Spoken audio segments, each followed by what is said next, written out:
Are you a technician who wants to set yourself apart? Then the Trusted Technician podcast is for you. I'm Derek Hoferter, coach and trainer at SBE, and on this podcast, we will have experienced HVAC coaches and trainers, as well as top-performing technicians, all sharing their tips and strategies to help you be more successful. Welcome to the Trusted Technician podcast. I'm Coach Derek at SBE, and today our guest is Chris.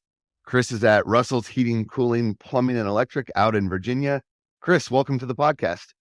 Thank you. Thanks for having me. Chris, I'm excited to talk with you. You did really well last year. You had a great year. You finished 5th in our SBE Trusted Technician ranking, and you did a little over $2 million in revenue. So Chris, tell me, I always like to start a little bit autobiographical. How long have you been involved, in HVAC and service? Kind of give us a little background about yourself. Well, I've been in the trade 26 years. Majority of that, almost all of it, was installing. That was my passion. That's what I like to do.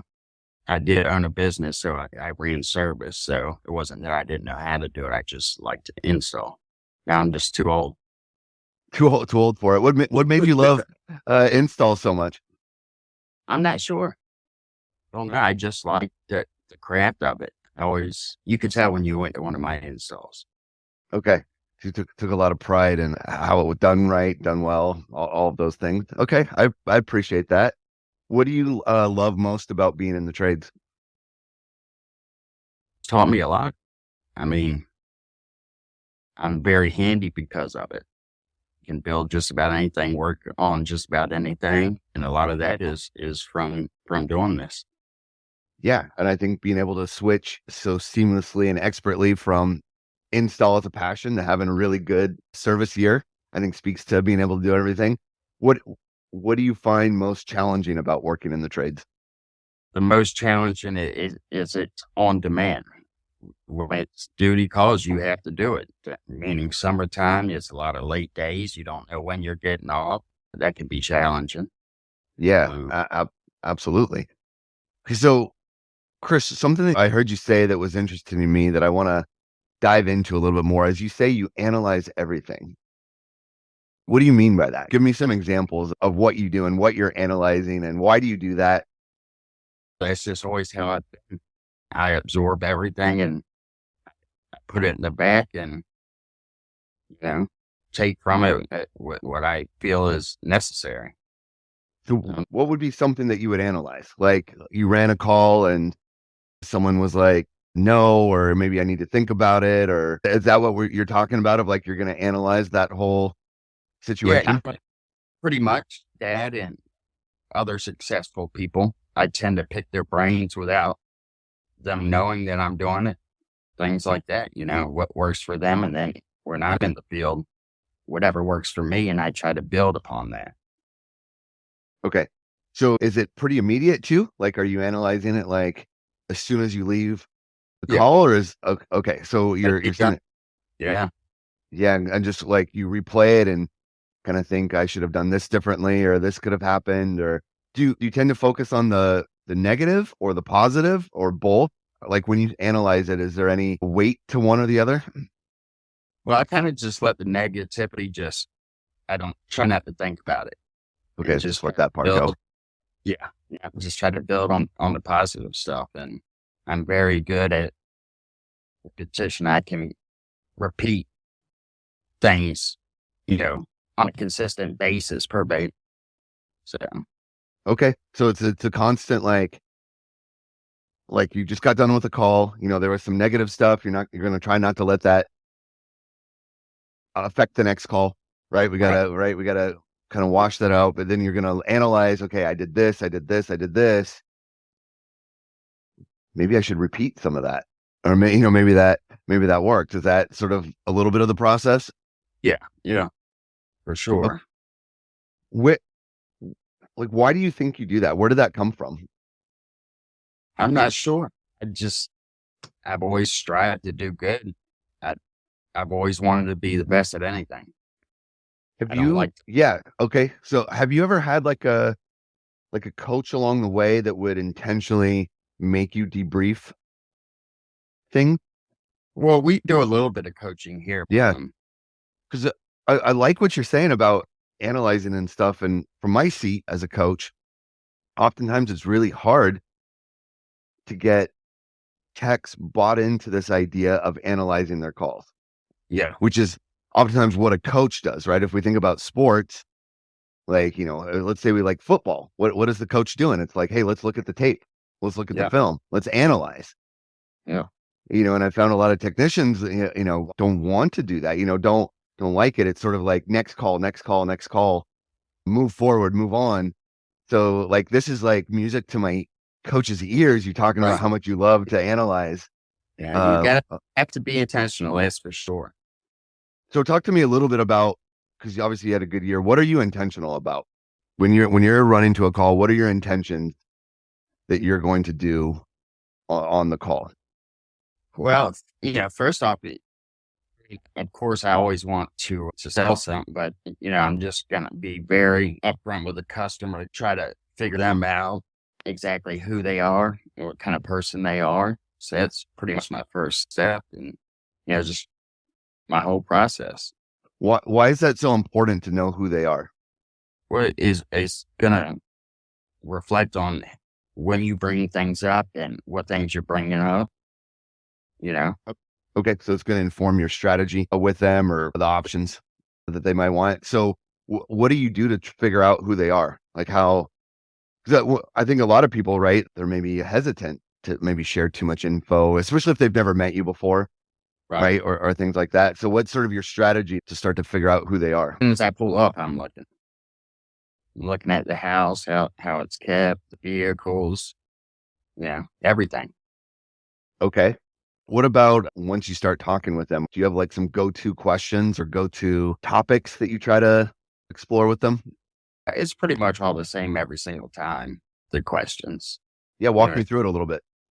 Just on arrival, as far as their system, what they like, what they don't like, how much they know about it, by how they speak. Okay. Yeah. How much do they know about their system, about just HVAC in general? Okay. Okay. So you're starting to get to know who they are. I've heard you talk to before when we were talking earlier about engagement and trust. What's the value in engagement and trust to you? It's almost everything. I mean, if you don't engage, you're not going to build trust. You just won't. How do you know when trust is going in the right direction? They tend to open up more. You can tell by body language, their responses. I mean, it's something you can definitely tell. You can feel it. You can hear it. Yeah. If you feel like you're not building trust, like if you feel like it's not going the right direction, what do you do in that scenario? I mean, sometimes you're just not going to. There's nothing you can do. You just try to do the best you can, and you have to move on sometimes. Yeah, not everyone's a trusting type of person. Yeah, right? Yeah, they may have bad experience from the past with contractors, or sometimes there's nothing you can say or do, and they're going to look at you a certain way as a contractor, as a grunt. Yeah. Yeah. Do you feel like coming from install helps you now? Oh, absolutely. Yeah. In what ways? Just my knowledge on how it should be, how the whole process is going to work. When I explain it to them, my setup of everything, how the install is going to be, what the actual customer needs. So, yeah, it's, I don't think it's like super common, right? That I talk to technicians that come from the install side, right? Especially, what you were saying, you love it, right? Yeah. I don't think I've ever heard a technician tell me that that's actually their passion, right? So that is unique. But I have heard from a few, that have shared with me kind of a similar thing, that they feel sort of blessed that they happen to come out of the install side of things. Yeah, just guys don't typically stay in as long as I did. Yeah, for real. Couple years and they're gone. Yeah. Let's switch gears here a little bit and let's talk about selling equipment. Because, because I mentioned you did over 2 million in revenue, and I think, over half of that came from selling equipment. So what's sort of your overall philosophy or thoughts just in general on selling HVAC equipment? I'm just curious to hear you talk about it a little bit. Do you find it easy, hard? challenging? Do you like it? What are your thoughts on it? Well, going into it, what was tough for me in the beginning? You can't sell the customer. You can't give them what you want. You have to learn and they got to buy instead of selling. I had a problem with money in the beginning. You Okay. know, feel like I was overcharging. I just had to let that go. Okay. So That was, you felt, yeah, because on the install side, you didn't have to really have too many. That was already bought, right? Now it was your job to deliver it. So you had to overcome some yeah, uncomfortability about money. yeah, absolutely.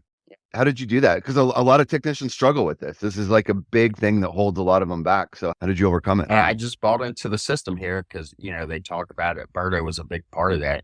He told me that. And I just told myself I'm going to do it and see how it goes. And it started working. And from there, I just ran with it. Yeah, just go for it, right? Just Yeah. yeah. And then, okay, so then did people surprise you then? Oh, yeah.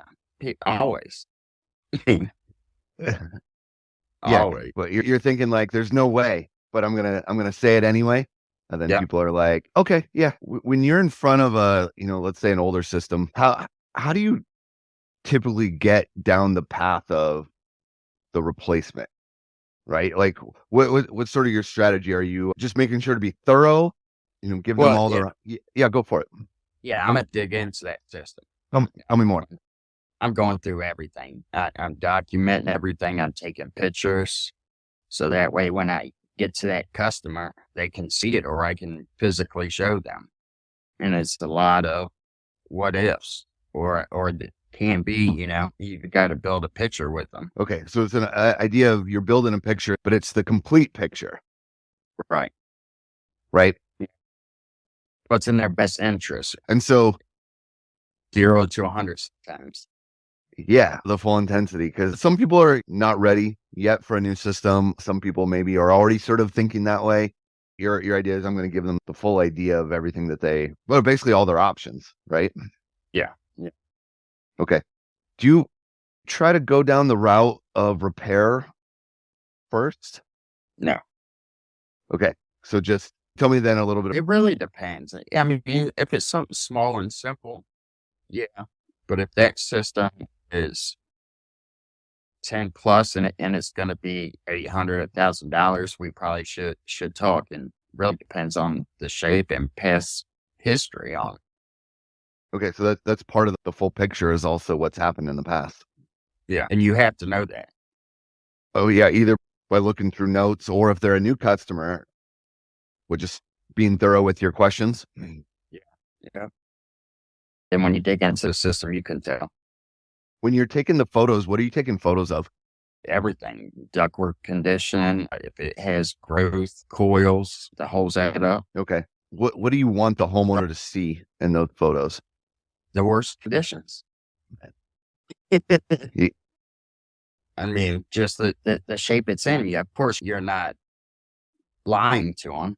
You're not trying to sell them something when their system's fine. So it doesn't work on everyone, but just coils, amp draws, all components, functionality. Yeah. I've got this sort of philosophy I talk about where there's already sort of like a iffy trust environment. Just remove things that people have to believe you on, right? That's just sort of like an overall thing. Right. And I think you mentioned before too, like people just sort of have maybe an idea about contractors and the trades. Yeah. Obviously, we're doing things to earn trust, but I don't have to believe / trust you if I can see it with my own eyes. Right. It just Yeah. exists. So I like what you're saying. And this is something that I think is really important for technicians to hear about is that if you document everything with photos, you just let that tell the story, right? You don't have to try to convince them of anything, right? It is what it is. I can see. Yeah, people don't have to be trained in HVAC to know that something doesn't look good, Right. right? Yeah, and so I sometimes wonder why so many technicians just refuse to take photos. Yeah. Some of them just want 8 hours and go. So you think maybe some of it is just the time that it takes to do that? They're trying to go fast? Yeah. They don't want to have the conversations. They're not interested in selling. They just want to do their job and head on out. Check the boxes and head home. Yep. Or head to the next call. It's an interesting take on it. It's an avoidance of the conversation. Yeah. Yeah, that's interesting. Do you see that? Or has that been your experience too, where other techs or maybe other companies that were out there before you didn't? Yeah, tell me about that. Yeah. I run into it all the time. Just techs fixing old equipment, putting tons of money into things that really shouldn't be repaired, and just nursing it along. And in many cases where it's not beneficial to the customer, you just blink. Yeah.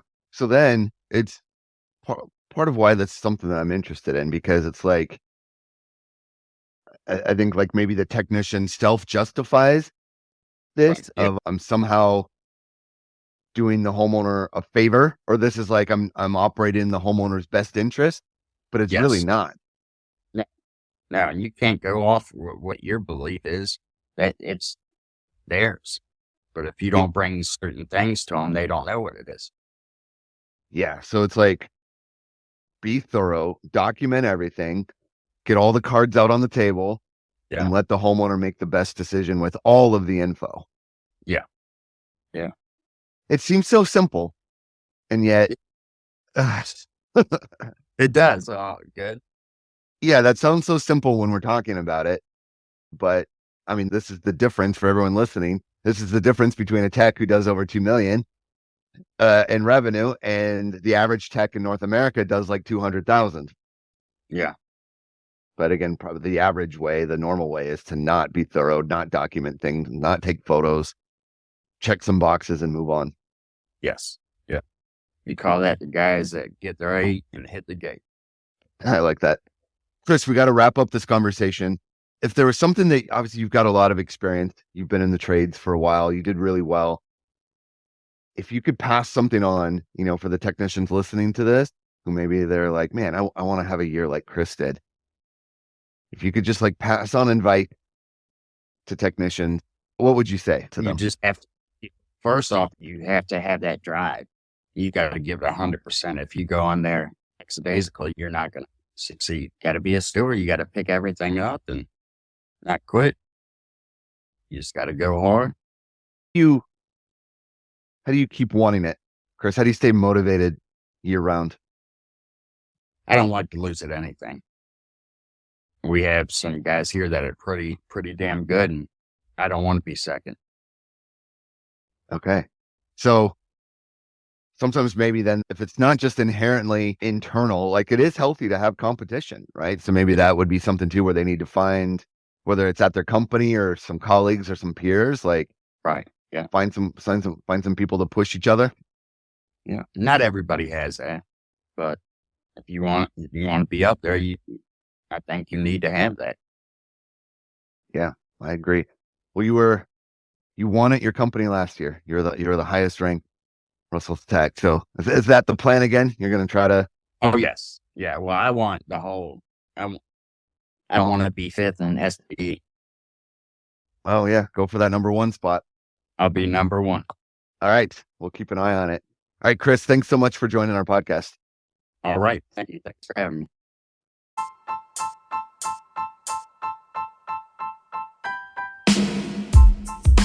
Thank you for listening to the Trusted Technician Podcast. If you would like to learn more about SBE, you can find us online at sbeodyssey.com.